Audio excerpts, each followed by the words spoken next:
Прийшов перший праздник, Рождество Христове, радуйся, ой, радуйся, земля, Син Божий народився.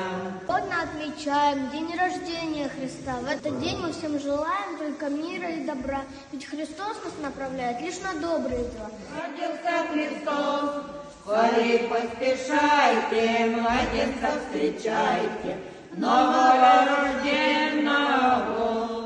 Слышите, согласные, ангельский наш клир, слава вышних Богу и на земле мир. Все люди внимайте, ангелы творите, радуйся вся земля. Видите, как звезды на небе горят, миру о рождении Господа гласят.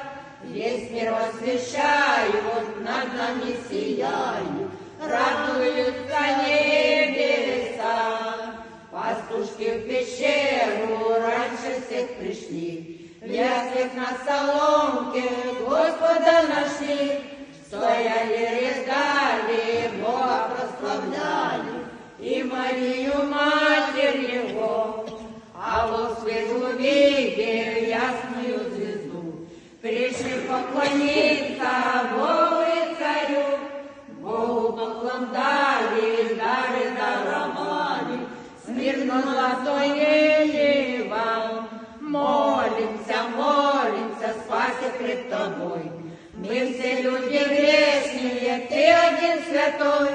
Прости согрешения, дай нам обновление.